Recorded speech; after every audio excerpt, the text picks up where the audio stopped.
നമ്മളിന്ന് നോക്കാൻ പോകുന്നത് മാർക്കറ്റ് എന്ന് പറഞ്ഞ പാർട്ടാണ്. നമ്മൾ കഴിഞ്ഞ പാർട്ടിൽ, അതായത് പാർട്ട് 1 നമ്മൾ കോസ്റ്റിൻ്റെ കാര്യങ്ങൾ പറഞ്ഞു.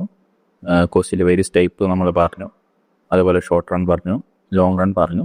പിന്നെ റവന്യൂ കൺസെപ്റ്റ്സ് ആയിട്ടുള്ള നമ്മൾ ബ്രേക്ക് ഈവൻ പോയിന്റ് അനാലിസിസ്, അതിൻ്റെ കുറച്ച് പ്രോബ്ലംസ് നമ്മൾ ചെയ്തു, മോഡൽ പ്രോബ്ലംസ് ചെയ്തു. അപ്പോൾ നിങ്ങൾ എന്തായാലും പാർട്ട് 1 കാണുക. നമുക്ക് പാർട്ട് 2 പോവാം. നമുക്ക് മാർക്കറ്റാണ് പറയാനുള്ളത്. കുറച്ച് ഗ്രാഫ് കാര്യങ്ങളൊക്കെ പറയാനുള്ളതേ ഉള്ളൂ. പിന്നെ മോണോപ്പൊളി, അതേപോലെ ഒലിഗോപ്പൊളി, ഈ 2 ടോപ്പിക്സാണ് നമുക്ക് മെയിനായിട്ട് പഠിക്കാനുള്ളത്. സോ നമുക്ക് ആദ്യമായിട്ട് നോക്കാനുള്ളത് മാർക്കറ്റ് എന്താണെന്നുള്ളതാണ്. അപ്പോൾ നമുക്ക് എല്ലാവർക്കും അറിയാവുന്ന മാർക്കറ്റ് എന്താണെന്ന് ചോദിച്ചാൽ നമുക്കറിയാവുന്നതാണ്. നമ്മൾ പുറത്തേക്ക് ഇറങ്ങി ഒരു റോഡിലേക്ക് പോയി നോക്കിക്കഴിഞ്ഞാൽ നമുക്ക് അവിടെ കാണാം ഒരു പച്ചക്കറി കട കാണാം, അതല്ലെങ്കിൽ ഒരു മീൻ മാർക്കറ്റ് കാണാം. ഓക്കെ, ഇതെല്ലാം ഓരോ തരത്തിലുള്ള മാർക്കറ്റാണ്. ഇനി അതെല്ലാം നമ്മൾ ഫോണിൽ ഫ്ലിപ്കാർട്ട് എടുത്ത് നോക്കിയാൽ അതും ഒരു മാർക്കറ്റാണ്. ഓക്കെ, നമുക്ക് ഡെഫിനിഷനിലേക്ക് ഒന്ന് പോയി നോക്കിക്കഴിഞ്ഞാൽ market is a platform. Okay, it's a platform where buyers and sellers exchange goods and service എന്ന് പറഞ്ഞാൽ ഒരു പ്ലാറ്റ്ഫോമാണ്. ഓക്കെ, അപ്പോൾ അവിടെ എന്താണ് നടക്കുന്നത്? അവർ ഗുഡ്സും സർവീസും നമ്മൾ എക്സ്ചേഞ്ച് ചെയ്യുകയാണ് ചെയ്യുന്നത്, അല്ലേ? നമ്മൾ കാശ് കൊടുക്കുന്നു, അവരതിന് പകരമായിട്ട് നമുക്കൊരു സർവീസ് തരുന്നു, അല്ലെങ്കിൽ ഒരു സാധനം, ഒരു പ്രോഡക്റ്റ് തരും. ഈ ഒരു പ്ലാറ്റ്ഫോമിനെ പറയുന്നതാണ് മാർക്കറ്റ് എന്ന് പറഞ്ഞാൽ. സോ നമുക്കതിനെ രണ്ടായിട്ട് വേണമെങ്കിൽ പറയാം. അതായത് ഫിസിക്കലായിട്ടും പറയാം, വെർച്വലായിട്ടും പറയാം. സോ ഫിസിക്കൽ എന്ന് പറയുന്നത് നമുക്കറിയാം, നമ്മൾ കണ്ണുകൊണ്ട് കാണുന്നത് എല്ലാ ദിവസവും തന്നെ കാണുന്ന കാര്യങ്ങളാണ്. അതായത് ഫിഷ് മാർക്കറ്റ്, സൂപ്പർ മാർക്കറ്റ്, അങ്ങനത്തെ കാര്യങ്ങൾ നമുക്ക് ഫിസിക്കൽ എന്ന് പറയാം. അതേസമയം വെർച്വൽ എന്ന് പറഞ്ഞാൽ എന്തായിരിക്കും? നമുക്ക് ആമസോൺ, ഫ്ലിപ്കാർട്ട്, അതേപോലെ സ്റ്റോക്ക് മാർക്കറ്റ്, ഇതുപോലത്തെ കാര്യങ്ങളെല്ലാം നമുക്ക് വെർച്വൽ മാർക്കറ്റ് എന്ന് പറയാം. ഓക്കെ, ജസ്റ്റ് മാർക്കറ്റ് എന്താണെന്ന് മാത്രം ഓർത്ത് വെച്ചേക്കാം. ഡെഫിനിഷനായിട്ടൊന്നും പഠിക്കേണ്ടതില്ല, നിങ്ങൾ മനസ്സിലാക്കി നിങ്ങൾക്ക് അറിയാവുന്ന കാര്യങ്ങളാണ്. ഓക്കെ, ഇനി ഇതിൻ്റെ ഒരു ക്ലാസിഫിക്കേഷൻ നോക്കാം. നമുക്ക് 2 തരത്തിലുള്ള ക്ലാസിഫിക്കേഷൻ പറയുന്നുണ്ട്. ഏരിയയുടെ ഒരു ബേസിസിൽ പറയുന്നുണ്ട്, അതേപോലെ തന്നെ കോമ്പറ്റീഷൻ്റെ ബേസിസിൽ പറയുന്നുണ്ട്. സോ നമുക്ക് ഏരിയ എന്ന് പറഞ്ഞാൽ എന്താണ്? നമുക്കറിയാം, ഇതൊരു ലോക്കൽ മാർക്കറ്റ് എന്ന് പറയാം. ലോക്കൽ എന്ന് പറഞ്ഞാൽ എന്താണ്? വളരെ കുഞ്ഞു സ്ഥലത്തേക്ക് മാത്രം ഉള്ളൊരു മാർക്കറ്റിനെ പറയുന്നതാണ് ലോക്കൽ മാർക്കറ്റ്. അപ്പോൾ നമുക്കറിയാം, അത് നമ്മുടെ ടൗണിൽ ഒരു വെജിറ്റബിൾ മാർക്കറ്റ് ഉണ്ട്, അതിന് നമ്മൾ പറയുന്നതാണ് ലോക്കൽ മാർക്കറ്റ്. അതേസമയം റീജിയണൽ മാർക്കറ്റ് എന്ന് പറഞ്ഞാൽ എന്താണ്? നമുക്കൊരു റീജിയൻ, അല്ലെങ്കിൽ നമുക്കൊരു സിമ്പിളായിട്ട് നമ്മുടെ ഒരു കേരളത്തിലുള്ള ഒരു ചെറിയ മാർക്കറ്റിനെ പറയുന്നതാണ് റീജിയണൽ മാർക്കറ്റ്. അതേസമയം നമുക്ക് നാഷണലായിട്ട് പറയുമ്പോൾ എന്തായിരിക്കും? ഓൾ കൺട്രിയിൽ അത് സ്പ്രെഡ് ആയിട്ടുണ്ടാവും, അല്ലേ? ഇൻ്റർനാഷണൽ എന്ന് പറയുമ്പോൾ എന്തായിരിക്കും? അവിടെ പല രാജ്യങ്ങളും ഉണ്ടാവും, അല്ലേ? അവിടേക്ക് പോകുമ്പോൾ നമുക്കറിയാം ക്രൂഡ് ഓയിൽ, അതായത് പെട്രോളിയം പ്രൊഡക്ട്സ്, അതേപോലെ സ്റ്റോക്ക് എക്സ്ചേഞ്ച്, ഇതൊക്കെ നമുക്ക് ഒരുപാട് കൺട്രി വ്യാപിച്ച് കിടക്കുന്ന മാർക്കറ്റ്സാണ്, അല്ലേ?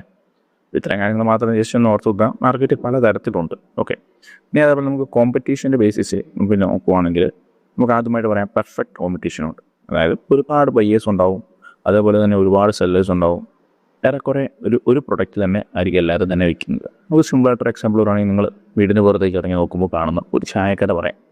അത് നമുക്ക് ഒരുപാട് ബയേഴ്സ് ഉണ്ടാവും, അല്ലേ? ഒരുപാട് പേര് സാധനം മേടിക്കാനുണ്ടാവും. അതേപോലെ തന്നെ ഒരുപാട് പേര് ഈ ചായ തന്നെ വിൽക്കുന്നുണ്ടാവും, അല്ലേ? ഏറെക്കുറെ എല്ലാവരും ഈ ചായ തന്നെ ആയിരിക്കും വിൽക്കുന്നത്. സോ അവിടേക്ക് വരുമ്പോഴാണ് നമുക്ക് പെർഫെക്റ്റ് കോമ്പറ്റീഷൻ എന്ന് പറഞ്ഞൊരു ഐഡിയ പറയുന്നത്. നമുക്കിനി അത് വളരെ ഡീറ്റെയിൽ ആയിട്ട് പഠിക്കാനുള്ളതാണ്. അതേപോലെ തന്നെ നമുക്ക് മോണോപ്പൊളി എന്ന് പറഞ്ഞൊരു ടൈപ്പ് ഓഫ് കോമ്പറ്റീഷനുണ്ട്.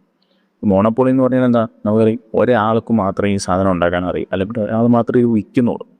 സോ അങ്ങനെ വരുമ്പോൾ എന്തായിരിക്കും ചെയ്യുന്നത്? അയാളായിരിക്കും തീരുമാനിക്കുന്നത്. അല്ല, അയാൾ പറയുവാണ് എൻ്റെ സാധനത്തിന് ഒരു 100 രൂപയാണ്, അല്ലെങ്കിൽ എൻ്റെ സാധനത്തിൻ്റെ 1000 രൂപയാണ് എന്ന് പറഞ്ഞാൽ നമുക്ക് വേറെ ഒരു ഓപ്ഷൻ ഇല്ലാത്തതുകൊണ്ട് നമ്മളത് തന്നെ അക്സെപ്റ്റ് ചെയ്യേണ്ടി വരും, അല്ല? നമുക്കൊരു എക്സാമ്പിളായിട്ട് റെയിൽവേയുടെ കാര്യം പറയാം. ഇത് നമ്മൾ വളരെ ഡീറ്റെയിൽ ആയിട്ട് പഠിക്കുന്ന കാര്യങ്ങളാണ്. അപ്പോൾ നിങ്ങൾ ഈ റെയിൽവേയുടെ ഒരു എക്സാമ്പിൾ എടുക്കാം. നമുക്ക് ഇന്ത്യൻ റെയിൽവേ എന്ന് പറയുന്നതാണ് നമുക്ക് ഭൂരിഭാഗവും നമ്മൾ ട്രെയിൻ ഓപ്പറേറ്റ് ചെയ്യുന്നത്, അല്ലേ? നമുക്കൊരു സ്ഥലത്ത് നിന്ന് വേറൊരു സ്ഥലത്തേക്ക് പോകണമെന്നുണ്ടെങ്കിൽ നമ്മൾ അവർ പറയുന്ന പൈസ നമ്മൾ കൊടുക്കേണ്ടി വരും, അല്ലേ? അവിടെ നമുക്ക് വേറെ ഒന്നും ഒരു ഓപ്ഷൻ ഇല്ല. സോ അങ്ങനെ പറയുന്നതാണ് മോണോപ്പൊളി എന്ന് പറയുന്നത്. സോ നമുക്ക് മോണോപ്പൊളിസ്റ്റിക് കോമ്പറ്റീഷൻ ഉണ്ടാവും, അതേപോലെ മോണോപ്പൊളി ഉണ്ടാവും, ഒളിഗോപ്പൊളി ഉണ്ടാവും. സോ ഒളിഗോപ്പൊളി എന്ന് പറഞ്ഞാൽ എന്തായിരിക്കും? അവിടെ കുറച്ച് സെല്ലേഴ്സ് ഉണ്ട്, ഒരാളല്ല, ഒന്നിൽ കൂടുതൽ പേരുണ്ട്, പക്ഷേ അവിടെ തന്നെ അവർ ലിമിറ്റഡാണ്. സോ നമുക്ക് അവിടെ നോക്കുകയാണെന്നുണ്ടെങ്കിൽ നമുക്ക് ഇപ്പം ഒരു സിം എടുക്കുകയാണെന്നുണ്ടെങ്കിൽ നമുക്ക് അവിടെ അവൈലബിൾ ആയിട്ടുള്ള ഒരു ഓപ്ഷനല്ല, ഒരു 2-3 ഓപ്ഷൻ ഉണ്ട്. പക്ഷേ അവരായിരിക്കും അവിടെ ഡോമിനേറ്റ് ചെയ്യുന്നത്, അല്ലെങ്കിൽ അവരായിരിക്കും അവിടെ കാര്യങ്ങൾ നടത്തുന്നത്. ഒരു എക്സാമ്പിൾ പറയുകയാണെങ്കിൽ നമുക്കൊരു ടെലികോം കമ്പനിയുടെ കേസ് എടുക്കുകയാണെങ്കിൽ ജിയോ, എയർടെൽ, വോഡഫോൺ ഉണ്ട്, അല്ലെങ്കിൽ BSNL കൂടിയുണ്ട്. സോ ഈ 4 ഓപ്ഷൻസാണ് നമുക്ക് മെയിനായിട്ട് ഒരു സിം എടുക്കുമ്പോൾ ഉണ്ടാവുക, അല്ലേ? സോ അതിനെ പറയുന്ന oligopoly, few sellers dominate market. So നമുക്ക് ഇതെല്ലാം വളരെ ഡീറ്റെയിൽ ആയിട്ട് പഠിക്കാനുണ്ട്. എന്നിട്ട് ആദ്യമേ പെർഫെക്റ്റ് കോമ്പറ്റീഷൻ എന്താണെന്ന് പഠിക്കാം. So perfect competition is a market structure, അല്ലെങ്കിൽ ഒരു ടൈപ്പ് ഓഫ് മാർക്കറ്റാണ് characterised by a large number of buyers. Okay, ഒരുപാട് ബയേഴ്സ് ഉണ്ട്. ബയേഴ്സ് എന്ന് പറഞ്ഞാൽ നമുക്കറിയാം കാശ് കൊടുത്ത് സാധനം മേടിക്കുന്നവരെ പറയുന്നതാണ്. അതേപോലെ തന്നെ ഒരുപാട് സെല്ലേഴ്സും ഉണ്ട്. Okay, trading A homogeneous product. ഈ ഹോമോജീനിയസ് പ്രൊഡക്റ്റ് എന്ന് പറഞ്ഞാൽ എന്താ? ഹോമോജീനിയസ് എന്ന് പറയാം ഏറെക്കുറെ ഒന്നായിട്ടുള്ള ഒരു പ്രൊഡക്റ്റിനെ പറയുന്നതാണ് ഹോമോജീനിയസ് പ്രോഡക്റ്റ്. അതായത് ഞാനൊരു ചായക്കടയിൽ പോയി എനിക്കൊരു ചായ വേണമെന്ന് പറഞ്ഞു, അപ്പോൾ അവൻ എനിക്കൊരു ചായ തരുന്നു. ഓക്കെ, ഇതേപോലെ തന്നെ ഞാൻ അടുത്തൊരു കടയിൽ പോയി എനിക്ക് അവിടെ നിന്ന് ഒരു ചായ വേണമെന്ന് പറയും. അവിടെ ഏറെക്കുറെ മറ്റേതുമായിട്ട് സിമിലർ ആയിട്ടുള്ള ഒരു പ്രൊഡക്റ്റ് തന്നെയല്ലേ നമുക്ക് കിട്ടുന്നത്. എന്ന് പറഞ്ഞാൽ എന്താണ്, അത് രണ്ട് സെയിമാണ് ഏറെക്കുറെ. സോ അങ്ങനെ പറയുന്ന പ്രൊഡക്റ്റിനെയാണ് നമ്മൾ ഹോമോജീനിയസ് പ്രൊഡക്റ്റ് എന്ന് പറയുന്നത്. അപ്പോൾ നമുക്ക് ഡെഫിനിഷൻ പറയുന്നത് എന്താണെന്ന് ചോദിച്ചു കഴിഞ്ഞാൽ, perfect competition is a market structure characterised by large number of buyers. അതായത് ഒരുപാട് ബയേഴ്സ് ഉണ്ടാവും, ഒരുപാട് സെല്ലേഴ്സും ഉണ്ടാവും. അവർ കൊടുക്കുന്നത് എന്തായിരിക്കും, ഒരു ഹോമോജീനിയസ് പ്രൊഡക്റ്റ് ആയിരിക്കും, ഏറെക്കുറെ ഒന്നായിട്ടുള്ളൊരു പ്രൊഡക്റ്റ് ആയിരിക്കും. സോ നമുക്കറിയാം ഇതെന്ന് പറയുന്നതായിരിക്കും ഒരു ഐഡിയൽ മാർക്കറ്റ് സിറ്റുവേഷൻ. ഓക്കെ, അപ്പോൾ പെർഫെക്റ്റ് കോമ്പറ്റീഷൻ എന്താണെന്ന് നമുക്ക് കുറേ ഒരു മനസ്സിലായിട്ടുണ്ട്. ഇനി നമുക്ക് അതിൻ്റെ ഫീച്ചേഴ്സ് അല്ലെങ്കിൽ ഒരു ഐഡിയ നമുക്ക് നോക്കാം. സോ ജസ്റ്റ് ഇത് ഇച്ചിരി സീരിയസ് ആയിട്ട് തന്നെ പഠിക്കാൻ, ഒരു ക്വസ്റ്റ്യൻ ചോദിക്കാൻ ചാൻസ് ഉള്ള ഒരു ഏരിയ ആണ് പെർഫെക്റ്റ് കോമ്പറ്റീഷൻ എന്ന് പറയുന്നത്. സോ അവിടുത്തെ ഫീച്ചേഴ്സ് നോക്കാം, അല്ലെങ്കിൽ കണ്ടീഷൻസ് നോക്കാം. അവിടെ നമുക്ക് ലാർജ് ബയേഴ്സ് ആൻഡ് സെല്ലേഴ്സ് ഉള്ളൂ, അല്ലെ എന്ന് പറഞ്ഞാൽ ഞാനൊരു ചായക്കടയിൽ കയറി, അല്ലെ ഞാനൊരു ചായക്കടയിൽ കയറി, എനിക്ക് അവിടുത്തെ ചായ ഇഷ്ടപ്പെട്ടില്ല, ഞാൻ അടുത്ത ചായക്കടയിലേക്ക് എനിക്ക് പോകാൻ പറ്റും, അല്ലെ എന്ന് പറഞ്ഞാൽ അതിൻ്റെ അർത്ഥം എന്താണ്, എനിക്ക് അവിടെ ഒരുപാട് ഓപ്ഷൻസ് ഉണ്ട്. സോ ഞാനിപ്പം ഒരു ചായക്കട തുടങ്ങുകയാണെന്ന് വിചാരിക്കുക. സോ ഞാൻ അവിടെ തുടങ്ങിക്കഴിഞ്ഞാൽ എനിക്ക് അവിടെ ഒരു ചായയുടെ വില നോർമലായിട്ട് കേരളത്തിൽ ഒരു 12 രൂപ അല്ലെങ്കിൽ ഒരു 10 രൂപ 15 രൂപയായിട്ട് നമുക്ക് പോകാം. ഞാൻ ഒരു ചായക്ക് 100 രൂപ എന്ന് പറഞ്ഞ് ഞാനൊരു നാട്ടിൻപുറത്തൊരു കടയിട്ട് കഴിഞ്ഞാൽ എനിക്ക് അവിടെ നിലനിൽക്കാൻ പറ്റുമോ? തീർച്ചയായിട്ടും ഇല്ല, അല്ലേ? അതാണ് പറയുന്നത് each buyer seller share is negligible എന്ന് പറഞ്ഞാൽ ഒരു ബയ്യറോ ഒരു സെല്ലറോ അവിടെ ഇല്ലാത്തതുകൊണ്ട് ആ മാർക്കറ്റിൽ പ്രത്യേകിച്ച് ഒന്നും പറ്റാൻ പോകുന്നില്ല, അല്ലേ? അതുപോലെ തന്നെയാണ് no individual and influence wise. ഞാനിപ്പം എനിക്ക് 100 രൂപയ്ക്ക് ഞാൻ ആ ചായ വിൽക്കുന്നുണ്ടെന്ന് പറഞ്ഞു കഴിഞ്ഞാൽ എനിക്കവിടെ നിലനിൽപ്പുണ്ടാവണമെന്ന് നിർബന്ധമില്ല. പെർഫെക്റ്റ് കോമ്പറ്റീഷനിൽ നമ്മൾ പറയുന്ന ഒരു കൺസെപ്റ്റ് ഉണ്ട്, ഓൾ ആർ പ്രൈസ് ടേക്കേഴ്സ് എന്ന് പറയാൻ എന്താ കാര്യം, നമുക്ക് അവിടെ പ്രൈസ് ഫിക്സ് ചെയ്യാൻ പറ്റില്ല, അല്ലേ? നമുക്ക് ഒരു ചായ 30 രൂപ അല്ലെങ്കിൽ 15 രൂപ എന്ന് പറയുന്നത് നമുക്ക് മാർക്കറ്റിൽ ഒരു പ്രൈസ് ഉണ്ട്. ഈ പ്രൈസിന് പുറമെ നമ്മളായിട്ടൊരു പ്രൈസ് കൊണ്ടുവന്നു കഴിഞ്ഞാൽ നമുക്ക് അവിടെ മാർക്കറ്റ് നിലനിൽക്കാൻ പറ്റത്തില്ല. സോ അതുകൊണ്ട് തന്നെ നമ്മളവിടെ നിലനിൽക്കുന്നുണ്ടെങ്കിൽ എന്തായിരിക്കും ചെയ്യുന്നത്, നമ്മളവിടെ മാർക്കറ്റിൽ എന്താണോ പൈസ ഉള്ളത് അതായിരിക്കും നമ്മളവിടെ ഫിക്സ് ചെയ്യുന്നത്. സോ അതുകൊണ്ട് തന്നെ പെർഫെക്റ്റ് കോമ്പറ്റീഷനിൽ നമ്മൾ പറയും ബയ്യർ അല്ലെങ്കിൽ സെല്ലർ എന്ന് പറയുന്നത് പ്രൈസ് ടേക്കറാണ്, അല്ലേ? നമുക്കവിടെ വേറെ ഒന്നും ചെയ്യാൻ പറ്റത്തില്ല. സോ ഇതൊരു 3 മാർഗമാണ് നമുക്ക് ചോദിക്കാവുന്ന ഒരു ക്വസ്റ്റ്യനാണ്, എന്തുകൊണ്ടാണ് പെർഫെക്റ്റ് കോമ്പറ്റീഷനിൽ പ്രൈസ് ടേക്കർ ആണെന്ന് പറയുന്നത്. സോ നിങ്ങൾ ജസ്റ്റ് ഐഡിയ മാത്രം ഒന്ന് മനസ്സിലാക്കി വെക്കുക, നമുക്ക് അവിടെ തന്നെ ഒരു എക്സാമ്പിളൊക്കെ വെച്ച് പ്രസൻറ്റ് ചെയ്യാൻ പറ്റും. ഇനി നമുക്ക് അടുത്ത പോയിൻ്റാണ് perfect knowledge of market conditions. നിങ്ങൾ ഈ എക്സാമ്പിൾ നോക്കുക, വീറ്റിന് 20 രൂപയാണ് 1 കിലോയ്ക്ക് വില. സോ നമുക്കത് എല്ലാ ഫാമേഴ്സിനും അറിയാം, അല്ലേ? നമ്മളിപ്പം വീട്ടിൻ്റെ കാര്യമാണ്, നമ്മൾ അരിയുടെ കാര്യം എടുക്കുക, നമുക്കൊരു 50 രൂപയാണെന്ന് വിചാരിക്കുക. സോ 1 കിലോ അരിക്ക് 50 രൂപയാണെന്ന് എല്ലാവർക്കും അറിയാം. എനിക്കും അറിയാം, ഞാനെന്ന് പറഞ്ഞൊരു ബയ്യറാണ്, അതേപോലെ തന്നെ സെല്ലേഴ്സിനും അറിയാം, അല്ലേ? ഈ കർഷകർക്കും അറിയാം ഈ 1 കിലോയ്ക്ക് 50 രൂപയ്ക്ക് തന്നെയാണ് ഇവിടെ വിൽക്കുന്നത്. അതേപോലെ തന്നെ മേടിക്കുന്നവർക്കും അറിയാം 50 രൂപയാണ് ഏറെക്കുറെ ഒരു കിലോ അരിയുടെ വില ചെയ്യുന്നത്. സോ അതുകൊണ്ട് തന്നെ നമുക്ക് 1 കിലോ അരിയുടെ 50 രൂപയാണ് വില, 100 രൂപയ്ക്ക് എനിക്ക് വിൽക്കാൻ പറ്റുമോ? ഇല്ല, തീർച്ചയായിട്ടും പറ്റില്ല. സോ അതുകൊണ്ട് തന്നെയാണ് ഇവിടെ പറയുന്നത്, ഇവിടെ പറയുന്ന എക്സാമ്പിൾ നോക്കുക, if A wheat is 20 rupees per kg ആണെങ്കിൽ every farmer and every buyer knows it, അല്ലേ? എല്ലാവർക്കും അറിയാം. സോ അതുകൊണ്ട് തന്നെ ഒരു ഫാമറിന്, ഒരു യൂസറിന് അല്ലെങ്കിൽ ഒരു ബയ്യറിന് ഒരിക്കലും എത്തിക്കാൻ പറ്റില്ല. അതാണ് നമ്മളോട് പറയുന്നത് perfect knowledge of market conditions. അതായത് ബയ്യേഴ്സിനും സെല്ലേഴ്സിനും ഫുള്ളി അവെയർ ആയിരിക്കും എന്ത്, പ്രൈസിനെ കുറിച്ചും ക്വാളിറ്റിനെ കുറിച്ചും അവൈലബിലിറ്റിനെ കുറിച്ചും. ഓക്കെ, അപ്പോൾ ഇതാണ് നമ്മൾ രണ്ടാമതായിട്ട് പറയുന്ന ഒരു പോയിന്റ്. ഇനി അടുത്ത പോയിന്റാണ് ഹോമോജീനിയസ് പ്രോഡക്റ്റ് ആണെന്ന്. സോ ഹോമോജീനിയസ് എന്ന് പറയാൻ നമുക്കറിയാം ഏറെക്കുറെ എല്ലാ പ്രോഡക്റ്റ്സും നമ്മൾ ഐഡൻറ്റിക്കൽ ആയിരിക്കും, അതായത് no difference in quality, packing, ലേബലും, കളർ. അപ്പോൾ അവിടേക്ക് നമ്മൾ ഒരു പ്രിഫറൻസ് ഉണ്ടാവത്തില്ല. അതായത് നമ്മളൊരു ഹോമോജീനിയസ് പ്രോഡക്റ്റ് ആണെന്നുണ്ടെങ്കിൽ നമുക്കവിടെ ഒരു ബ്രാൻഡ് വാല്യൂ ഉണ്ടാവില്ല. നിങ്ങൾ ആലോചിക്കുക, നമ്മളൊരു ഷൂസ് മേടിക്കുമ്പോൾ നമ്മൾ നൈക്കിയുടെ ഷൂസ് ഉണ്ട്, അതേപോലെ തന്നെ അഡിഡാസിൻ്റെ ഷൂസ് ഉണ്ട്. നമ്മളവിടെ ബ്രാൻഡ് എന്ന് പറഞ്ഞൊരു ഫാക്ടറോട് പരിഗണിക്കുന്നുണ്ട്. അതേസമയം നമ്മൾ ഒരു ഹോമോജീനിയസ് പ്രോഡക്റ്റ് ആയപ്പോൾ അത് ചായ കുടിക്കുവാണ്, അല്ലെ? അതേപോലെ തന്നെ നമ്മൾ ഒരു സമോസ കഴിക്കുവാണ്, അവിടേക്ക് വരുമ്പോൾ നമുക്കത് ഒരു ഡിഫറൻസ് ഉണ്ടോ? അല്ലെങ്കിൽ ഞാൻ ഈ ഒരു കമ്പനിയുടെ സമോസയാണ് കഴിക്കുന്നത്, അല്ലെങ്കിൽ ഈ ഒരു കമ്പനിയുടെ ചായയാണ് നമ്മൾ കുടിക്കുന്നത്, അങ്ങനെ ഒരു ഡിഫറൻസ് അവിടെ ഉണ്ടാവില്ല. സോ അതുകൊണ്ടാണ് നമ്മൾ ഹോമോജീനിയസ് പ്രോഡക്റ്റ് അവിടെ ഒരു അഡ്വാൻറ്റേജ് ആണ് നമ്മൾ പറയുന്നത്. ഇനി അടുത്തൊരു പോയിൻ്റാണ് free exit and entry. So എന്ന് പറഞ്ഞാൽ എന്താണ്, നമ്മൾ പുതിയൊരു ചായക്കട നമുക്ക് തുടങ്ങണമെന്നുണ്ടെങ്കിൽ നമ്മൾ ഈ ഒരു പ്രൈസിന്, അതായത് മാർക്കറ്റിൽ ഉണ്ടായിരുന്ന ഒരു പ്രൈസിന് നമുക്ക് പുതിയൊരു ചായക്കട തുടങ്ങാം, അല്ലേ? അപ്പോൾ നമ്മൾ വേറൊരു വലിയൊരു പ്രശ്നങ്ങളോ ഒന്നുമില്ല, അല്ലേ? അതുകൊണ്ടാണ് നമ്മൾ പറയുന്നത് free entry and exit. So firms can enter അല്ലെങ്കിൽ ലീവ് വിത്തൗട്ട് റിസ്ട്രിക്ഷൻ. ഞാൻ അവിടെ നിന്ന് നിന്നുകൊണ്ടോ ഞാൻ അവിടെ നിന്ന് പോയതുകൊണ്ടോ വലിയൊരു മാറ്റം അവിടെ ഉണ്ടാവുന്നില്ല, അല്ലെ? ആ ഒരു മാർക്കറ്റിലേക്ക് എൻ്റെ ഒരു ഷെയർ എന്ന് പറയുന്നത് വളരെ നെഗ്ലിജിബിളാണ്, നമ്മൾ ഓൾറെഡി പറഞ്ഞ കാര്യമാണ്. സോ അതുകൊണ്ട് തന്നെ നമുക്ക് അവിടെ പറയാം ഫേംസ് ക്യാൻ എൻറ്റർ അല്ലെങ്കിൽ ലീവ് വിത്തൗട്ട് റെസ്ട്രിക്ഷൻ. അതേപോലെ ensures long run adjustment to normal profit. പറഞ്ഞാൽ നമുക്കൊരു ലോങ് റണ്ണിൽ മാത്രമായിരിക്കും നമുക്ക് പ്രോഫിറ്റ് തിരിച്ചു പിടിക്കാൻ പറ്റുക. ഇനി അടുത്തൊരു പോയിൻ്റാണ് നോ ട്രാൻസ്പോർട്ടേഷൻ കോസ്റ്റ് അല്ലെങ്കിൽ ഫ്രീ മൊബിലിറ്റി എന്ന് പറയും. അപ്പോൾ നിങ്ങൾ ഈ ഒരു എക്സാമ്പിൾ നോക്കുക, if wheat is 20 kg in daily, okay, and 30 kg in Kerala. So നമുക്ക് ട്രേഡേഴ്സ് എന്തായിരിക്കും ചെയ്യുന്നത്, ഡൽഹിയിൽ പോയി സാധനം മേടിക്കും, എന്നിട്ട് കേരളത്തിൽ വന്ന് വിൽക്കും. സോ അതുകൊണ്ട് തന്നെ പ്രൈസ് ഡിഫറൻസ് എന്ന് പറയുന്നത് വാങ്ങിച്ചാവും. അതായത് നമുക്കറിയാം. സോ അതിനെ പറയുന്നതാണ് നോ ട്രാൻസ്പോർട്ടേഷൻ കോസ്റ്റ് അല്ലെങ്കിൽ ഫ്രീ മൊബിലിറ്റി എന്ന് പറയുന്നത്. സോ നമുക്ക് ഈ പോയിന്റ്സ് എല്ലാം കൂടി സമ്മറൈസ് ചെയ്യുവാണെന്നുണ്ടെങ്കിൽ നമ്മൾ ഓർത്തിരിക്കേണ്ട കാര്യങ്ങൾ പറഞ്ഞ് ഇത്രയേ ഉള്ളൂ. അതായത് ഒരുപാട് സെല്ലേഴ്സ് ഉണ്ടാവും, ഒരുപാട് ബയേഴ്സ് ഉണ്ടാവും, എല്ലാവരും തന്നെ വിൽക്കുന്നത് ഐഡൻറ്റിക്കൽ പ്രൊഡക്റ്റ് ആണ്. അതേപോലെ പ്രൈസ് എന്ന് പറയുന്നത് ഡിസൈഡ് ചെയ്യുന്നത് എവിടെയാണ്, ഞാനാണോ അല്ല, അല്ലെങ്കിൽ ഒരു യൂസറാണോ അല്ല, അതേപോലെ തന്നെ ഒരു കൊടുക്കുന്നവരാണോ അല്ല, ഇത് ഇൻഡസ്ട്രിയാണ് ഡിസൈഡ് ചെയ്യുന്നത് അല്ലേ. അപ്പം നമുക്ക് അതുകൊണ്ട് തന്നെ ഇവിടെ പറയാവുന്നതാണ് each firm is a price taker. It cannot change a price, it can only choose how much to the produce. അല്ലേ, നമുക്ക് പ്രൈസ് മാറ്റാൻ പറ്റുമോ, ഇല്ല. അതേസമയം നമുക്ക് എത്ര എണ്ണം ഉണ്ടാക്കാതിരിക്കുക എന്ന് നമുക്ക് തീരുമാനിക്കാൻ പറ്റും അല്ലേ. അപ്പോൾ അതിൽ നിന്നാണ് നമ്മൾ ഈ ഒരു കണ്ടീഷൻസിലേക്ക് പോകുന്നത്. In perfect competition price per unit, അതായത് ആവറേജ് റവന്യൂ എന്ന് പറയും. ആവറേജ് റവന്യൂവിൻ്റെ നമ്മൾ നേരത്തെ പഠിച്ചാണ് ഇക്വേഷൻ. AR എന്ന് പറഞ്ഞാൽ എന്താണ്, total revenue divided by quantity ആണ്. സോ ടോട്ടൽ റവന്യൂവിൻ്റെ ഇക്വേഷൻ പഠിച്ചാണ് പ്രൈസ് ഇൻറ്റു ക്യൂ എന്നാണ് നമ്മൾ പഠിച്ചത് അല്ലേ. കാര്യം ഒരു യൂണിറ്റ് 10 രൂപയാണെന്നുണ്ടെങ്കിൽ 10 പേന നമ്മൾ വിൽക്കുമ്പോൾ എത്ര ആയിരിക്കും, 10 × 10 100 രൂപ ആയിരിക്കും അല്ലേ. സോ അതാണ് നമ്മൾ ടോട്ടൽ റവന്യൂ എന്നുകൊണ്ട് നമ്മൾ ഉദ്ദേശിക്കുന്നത്. അതേപോലെ ഡിവൈഡഡ് ബൈ ക്യൂ എന്ന് പറഞ്ഞാൽ എന്തായിരിക്കും, ക്വാണ്ടിറ്റി ആണ്. സോ ഈ ക്യൂ കട്ട് ചെയ്തു. സോ ആവറേജ് റവന്യൂ എന്ന് പറഞ്ഞാൽ ഇൻഡയറക്റ്റ്ലി പറയുന്നത് ഒരു യൂണിറ്റിൻ്റെ പ്രൈസാണ്. സോ അതുകൊണ്ട് തന്നെയാണ് നമ്മളിവിടെ എഴുതിയിരിക്കുന്നത് price per unit equal to average revenue ആണ്. അപ്പോൾ നമ്മൾ സിമ്പിളായിട്ട് പറയും, ഇനി അങ്ങോട്ട് പോകുമ്പോൾ ആവറേജ് റവന്യൂ എന്നായിരിക്കും പറയുന്നത്. സോ ആവറേജ് റവന്യൂ നമ്മൾ ഇനി പറയുമ്പോൾ നിങ്ങളുടെ മനസ്സിലുണ്ടാവുക എന്തായിരിക്കണം, പ്രൈസ് പെർ യൂണിറ്റ് ആണ്. അതായത് ഒരു യൂണിറ്റിന് എനിക്ക് എത്ര രൂപയാണെന്നുള്ളതാണ്. സോ ഇവിടേക്ക് നോക്കുകയാണെങ്കിൽ average revenue equal to marginal revenue ആണ് ഇപ്പം പെർഫെക്റ്റ് കോമ്പറ്റീഷനിൽ. സോ ഞാൻ ആ ഒരു ഐഡിയ ഇപ്പോൾ ഓൾറെഡി പറഞ്ഞു. ആവറേജ് റവന്യൂ എന്ന് പറഞ്ഞാൽ എന്താണ്, നമുക്ക് സിമ്പിളായിട്ട് ഒരു യൂണിറ്റിനുള്ള പൈസ എന്ന് വിചാരിക്കാം. സോ മാർജിനൽ റവന്യൂ എന്ന് പറഞ്ഞാൽ എന്താണ്, അഡീഷണലായിട്ട് ഒരു യൂണിറ്റ് വിൽക്കുമ്പോൾ നമുക്ക് കിട്ടുന്ന റവന്യൂ ആണ്. സോ ഇത്രയും മാത്രം ഓർത്ത് വെക്കുക.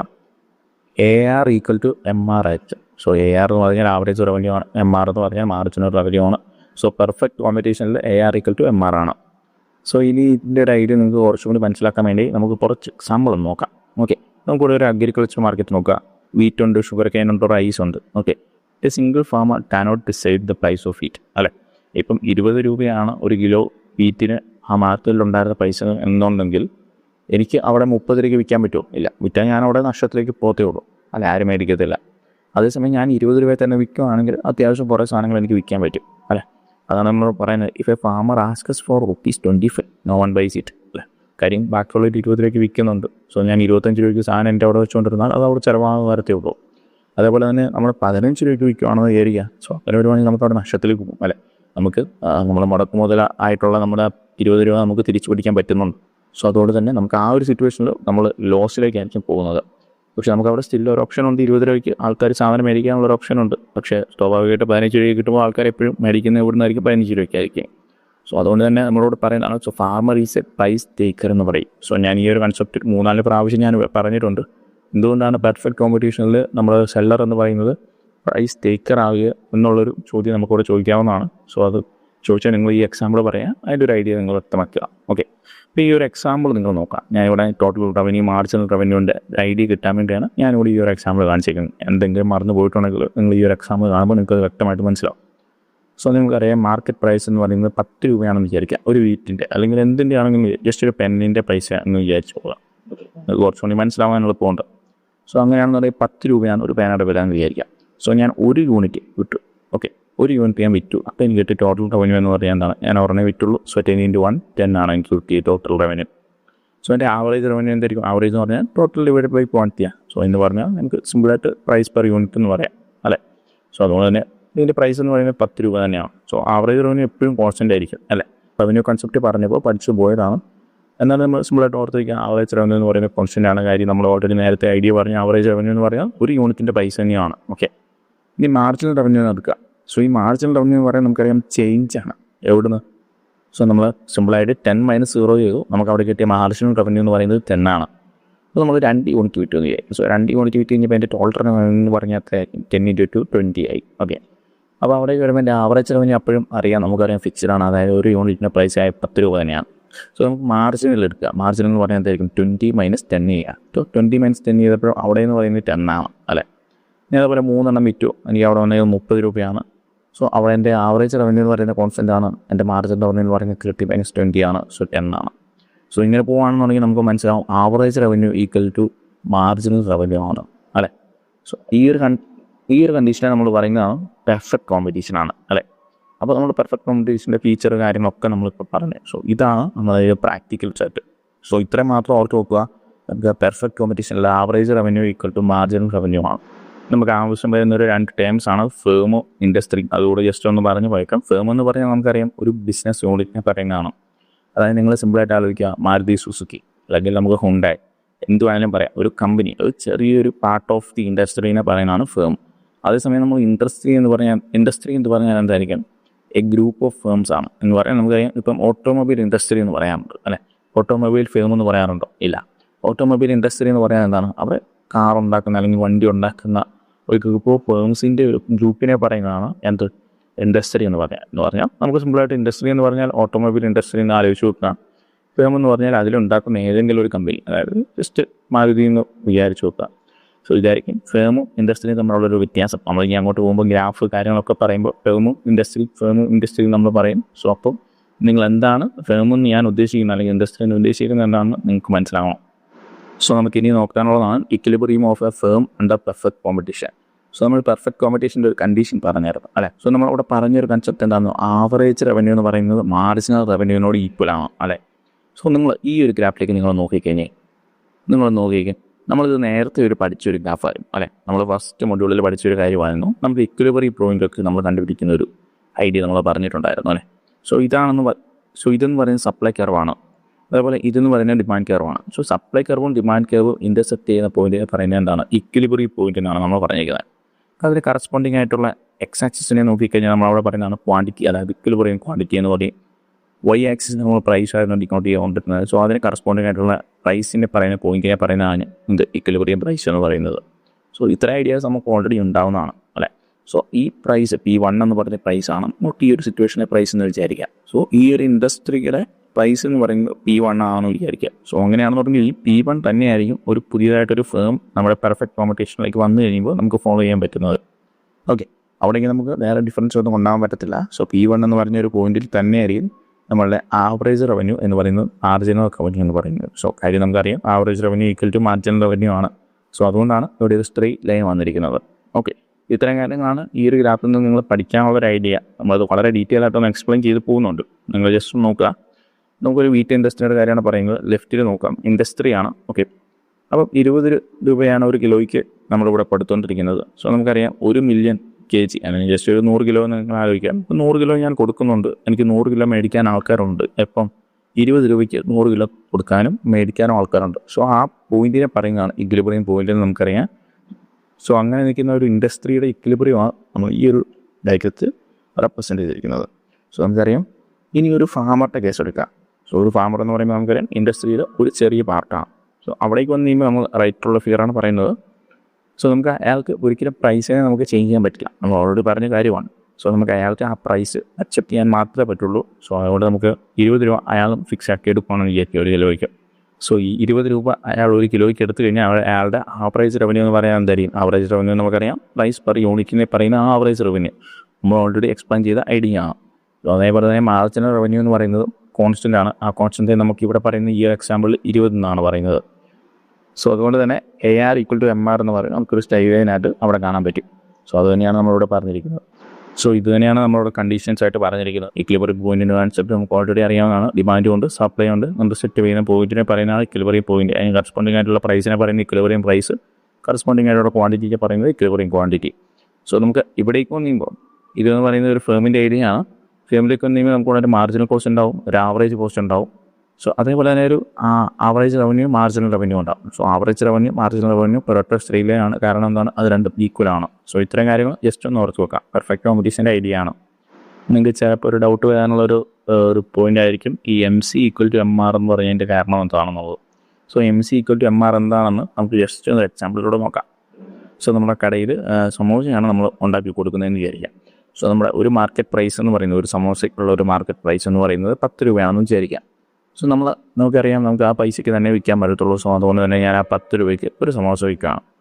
സോ എനിക്ക് ഒരു സമോസ വിൽക്കാം, 10 സമോസ വിൽക്കാം, 100 സമോസയും വിൽക്കാം. സോ എത്ര വിറ്റാലും എൻ്റെ പ്രൈസ് എന്ന് പറയുന്നത് 10 രൂപയായിരിക്കും അല്ലേ. സോ അതുകൊണ്ട് തന്നെ profit is maximised when the cost of making of one more samosa എന്ന് പറഞ്ഞാൽ മാർജിനൽ കോസ്റ്റ് എന്ന് പറയുന്നത് 10 രൂപയായിരിക്കണം അല്ലേ.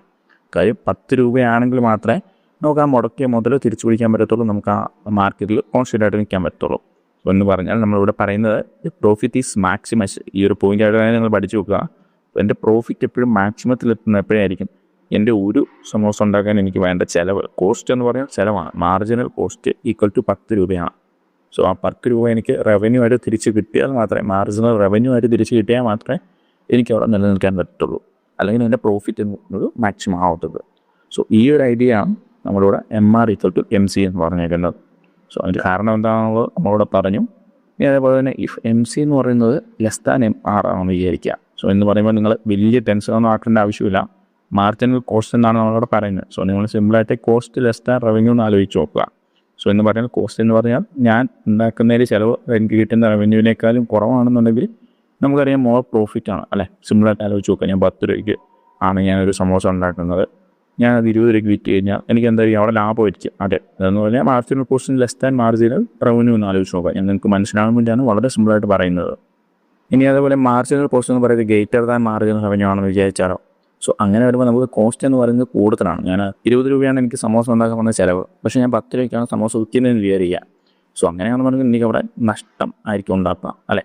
സോ ഇതാണ് നമ്മൾ സിമ്പിളായിട്ട് ഈ ഒരു ഐഡിയയിൽ ഇവിടെ പറഞ്ഞിരിക്കുന്നത്. MC ഈക്വൽ ടു MR ആണ് നമുക്ക് ഇവിടുത്തെ കണ്ടീഷൻ എന്ന് പറയുന്നത്.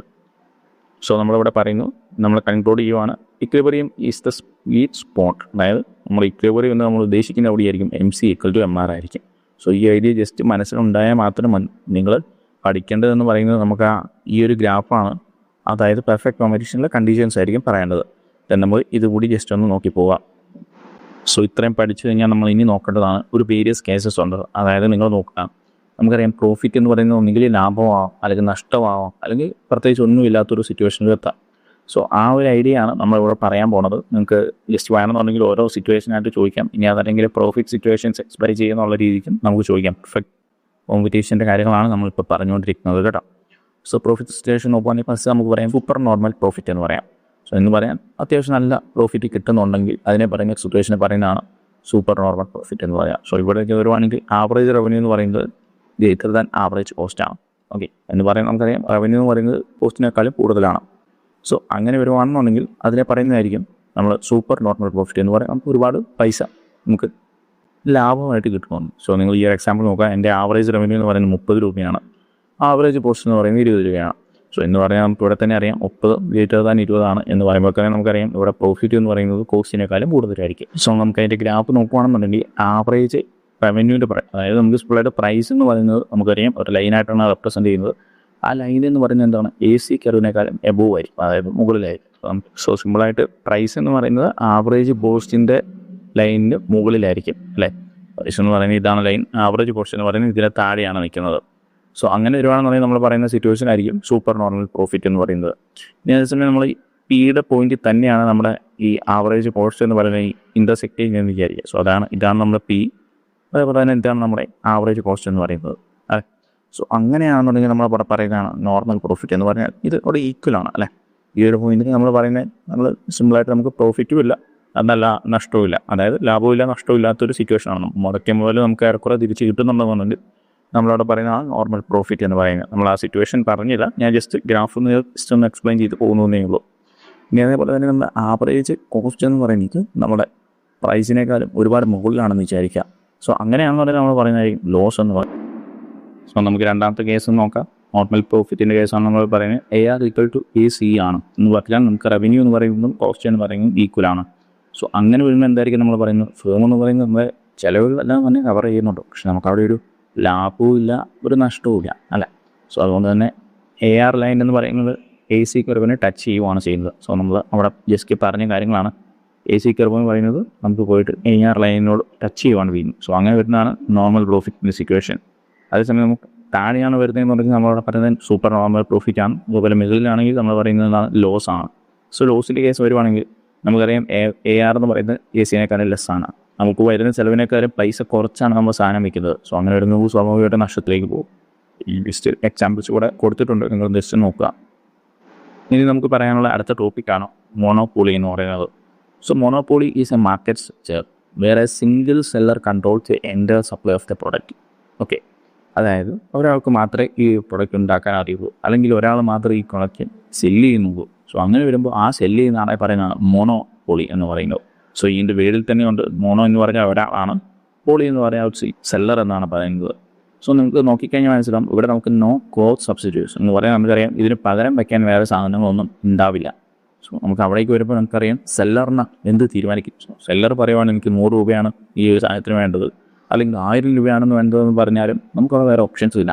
സോ അതുകൊണ്ട് തന്നെ നമുക്ക് ഇവിടെ സെല്ലർ എന്ന് പറയുന്നത് പ്രൈസ് ഫിക്സ് ആണ്, അത് സെല്ലർ തീരുമാനിക്കും അല്ലേ. ഞാൻ പറയും നിങ്ങൾ കേൾക്കും എന്നുള്ള രീതിയെ പറയുന്ന മോണോപോളിയൊക്കെ പറയുന്നത്. സോ നിങ്ങൾ ഈ ഒരു എക്സാമ്പിൾ നോക്കുകയാണെന്നുണ്ടെങ്കിൽ നമുക്ക് ഇന്ത്യൻ റെയിൽവേയുടെ ഒരു എക്സാമ്പിളായിട്ട് പറയാം. സോ ഇന്ത്യൻ റെയിൽവേ എന്ന് പറയുമ്പോൾ നമുക്കറിയാം ട്രെയിൻ ഓപ്പറേറ്റ് ചെയ്യുന്നത് മൊത്തം ഇന്ത്യൻ റെയിൽവേ ആണ്.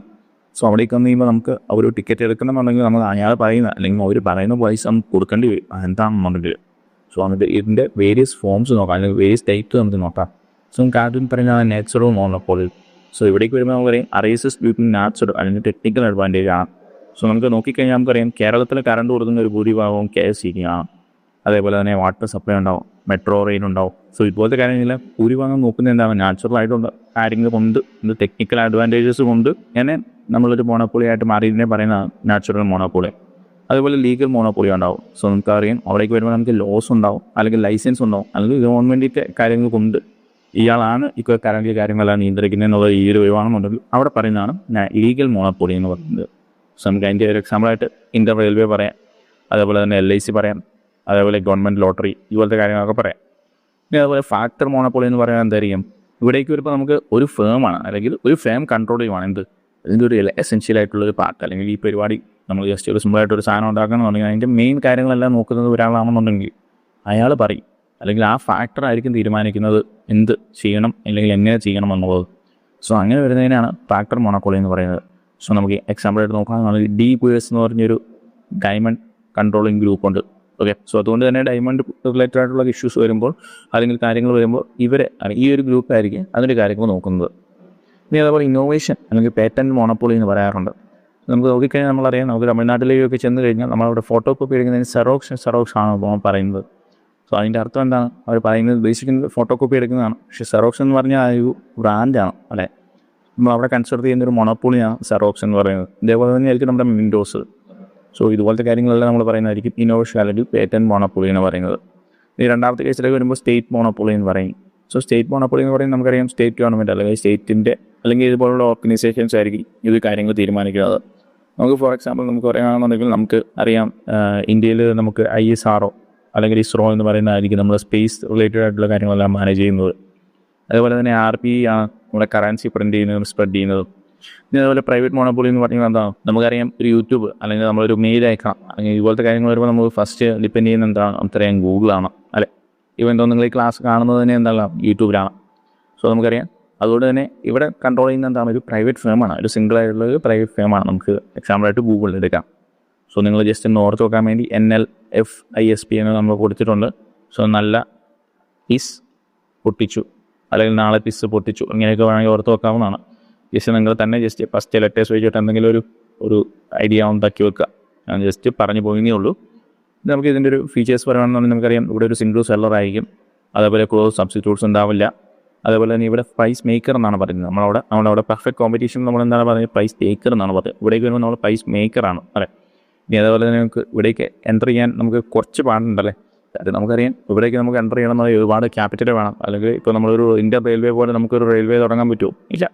അതുകൊണ്ട് തന്നെ നമുക്ക് ഒരുപാട് പ്രിവെൻഷനുണ്ട് അല്ലെങ്കിൽ ഒരുപാട് ലിമിറ്റേഷൻസ് ഉണ്ട്. അതെ, അതിനെ പറയുന്നത് ബാരിയേഴ്സ് ടു എൻട്രി. സോ അവിടെ നമുക്ക് ഫ്രീ ആയിട്ട് എൻട്രി ചെയ്യാനും എക്സിറ്റ് ചെയ്യാനും പറ്റുമെന്നുണ്ടെങ്കിൽ ഇവിടെ നമുക്ക് അങ്ങനെ പറ്റത്തില്ല. സോ ഇതേപോലെ തന്നെ പ്രൈസ് ഡിസ്ക്രിമിനേഷൻ നമുക്ക് പറയാം. അതായത് എന്താ പറയുക, ഇന്ത്യൻ റെയിൽവേയുടെ ഒരു കേസ് നിങ്ങൾ ആലോചിച്ച് നോക്കാം. നമുക്കറിയാം ഒരേ റൂട്ടിൽ പോകുന്ന ട്രെയിനിൽ തന്നെ സ്ലീപ്പർ ഉണ്ടാവും, ജനറൽ ഉണ്ടാവും, അതേപോലെ തന്നെ ഫസ്റ്റ് AC ഉണ്ടാവും, സെക്കൻഡ് AC ഉണ്ടാവും, അങ്ങനത്തെ കാര്യങ്ങളുണ്ടാവും. സോ അവിടെ നിന്ന് വരുമ്പോൾ നമുക്കറിയാം പ്രൈസ് ഡിസ്ക്രിമിനേഷൻ നമ്മൾ അവൈലബിൾ ആകുന്നുണ്ട്. സോ എന്ന് പറഞ്ഞാൽ നമുക്കറിയാം ഓരോ ആൾക്കാരും ഡിഫറൻ്റ് ആയിട്ടുള്ള പ്രൈസിൽ പോകാൻ ആഗ്രഹിക്കുന്നുണ്ടാവും അല്ലേ. അപ്പോൾ അവർക്ക് എല്ലാവർക്കും ഓരോ ഓപ്ഷൻസ് നമ്മൾ കൊടുക്കുകയാണ് ചെയ്യുന്നത്. സോ ഈ ഒരു ഐഡിയയുടെ സിമ്പിളായിട്ട് ഒരു എക്സാമ്പിൾ നിങ്ങളുടെ കോളേജിൽ നടക്കുന്നുണ്ടാവും.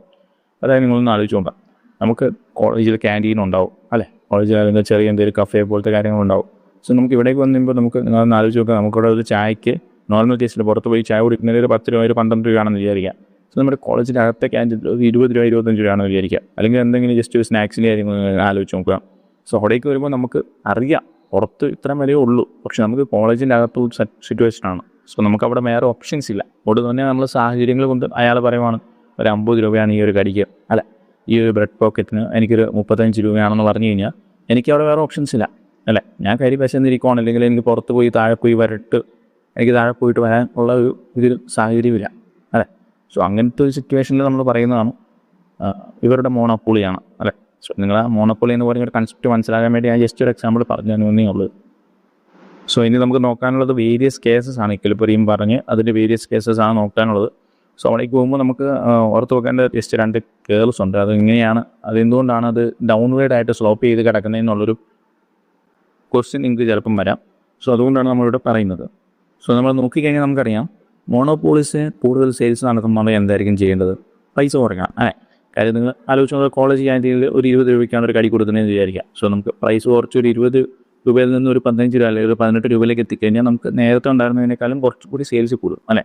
സോ അതുകൊണ്ട് തന്നെയാണ് നമ്മളോട് പറയുന്നത് to sell more monopolies must have reduced price അല്ലേ, കുറച്ച് പ്രൈസ് കൊടുക്കാം. സോ അങ്ങനെയാണെന്നുണ്ടെങ്കിൽ മാത്രമേ നമ്മുടെ കൂടുതൽ സെയിൽസ് നടത്തുകയുള്ളൂ.